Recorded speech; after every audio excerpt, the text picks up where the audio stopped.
Muy bien. Estamos en la sección del día lunes. En este día la lección nos presenta qué quiere decir las obras de la ley. ¿Qué significa esto de las obras de la ley?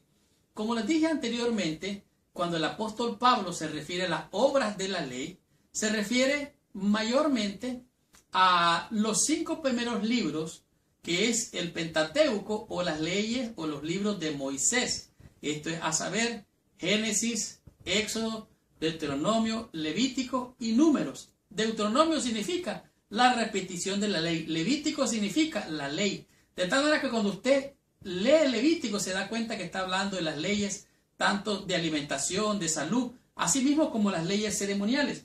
En este día la lección nos está hablando de muchas cosas, pero particularmente nos está mencionando lo que son las obras de la ley. Pablo dice aquí y se refiere 3 veces a las obras de la ley en el libro de Gálatas, en el capítulo 2, versículo 16. Él se refiere a las obras de la ley. Y él dice, por las obras de la ley, ningún ser humano será justificado. Entonces, concluimos que el hombre es justificado, es salvado, es redimido, es perdonado por la fe. De tal manera que aquí dice, cuando él se refiere a las obras de la ley y menciona las obras de la ley, lo repite y lo repite. Él lo menciona más o menos unas 121 veces en las cartas de Pablo. Imagínense usted qué interesante, qué importante es por las obras de la ley. Pero ¿sabe qué?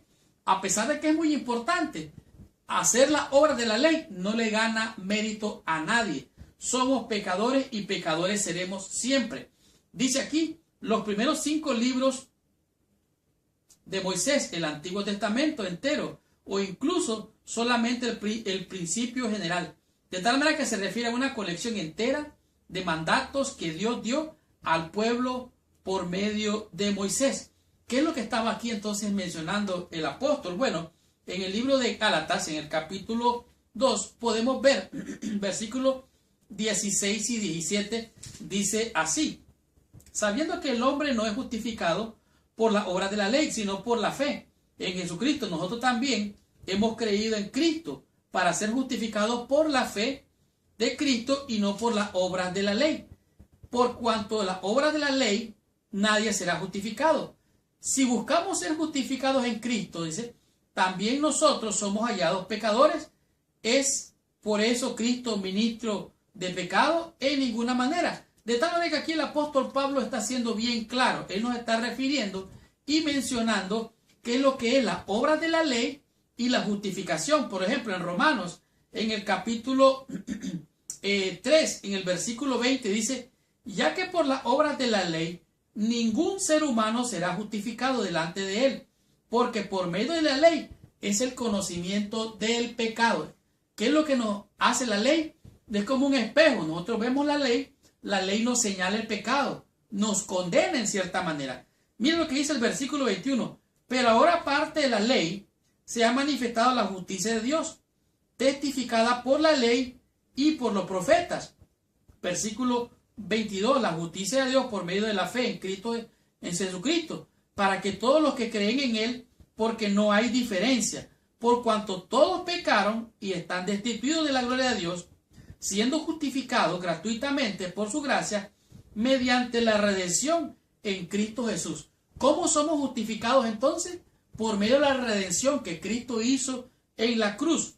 Versículo 28 dice, concluimos pues que el hombre es justificado por fe, sin las obras de la ley. De tal manera que usted y yo somos justificados, somos perdonados, somos declarados inocentes, no por las obras de la ley, por obedecer la ley, guardar la ley o cumplir con los mandamientos. No. En realidad nadie puede cumplir, humanamente hablando, los mandamientos, porque la ley es espiritual, dice el apóstol Pablo, y yo soy carnal.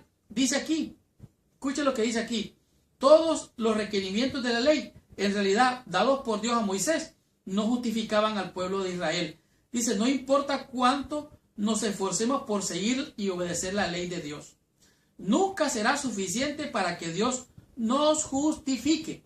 De tal manera que la ley requería o requiere absoluta fidelidad en pensamiento, en acción, y no solo parte del tiempo, sino todo el tiempo. Y no solamente para algunos de sus mandamientos, sino para todos. O sea, todos los mandamientos, decía el salmista, encuentro placer, encuentro gozo en todos tus mandamientos. Pero aún con eso, con tanta sabiduría de la perfección de la ley, cuando nosotros cumplimos con la ley, puede ser que lo hagamos de manera contaminada. Hay cosas que hacemos muchas veces como seres humanos por motivos equivocados. Y de esto es lo que está mencionando aquí la lección.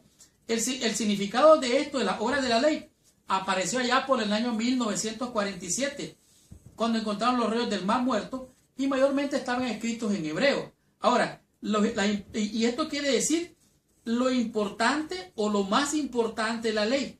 Esto marcaban los judíos como separados de los gentiles. Al final, el autor escribe que si seguían estas obras de la ley, serían considerados justificados ante Dios. O sea, el autor de todos esos libros del Mar Muerto decían, si el que haga estas cosas vivirá por ellas, pero eso no le justifica. O sea, los mandamientos no son malos. El problema es nuestro pecado. Somos pecadores. Seremos pecadores hasta que muramos. Y cuando Cristo nos resucita, vamos a ser transformados. Ya esto mortal ya no va a ser mortal. Esto pecaminoso ya no será pecaminoso. Esto corruptible ya no va a ser corruptible. Entonces se cumplirá totalmente lo que es la redención. Ahorita vemos la redención en parte, pero las obras de la ley no justifican a nadie. Nadie es salvo por cumplir o por hacer, ni aun los judíos.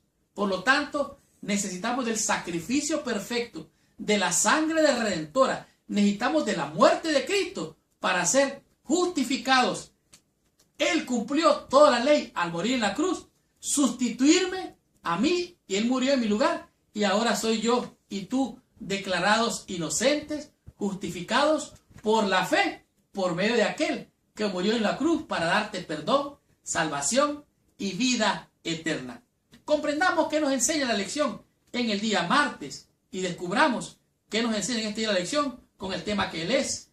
¿Cuál es el fundamento de nuestra justificación? Descubramos qué nos enseña la lección.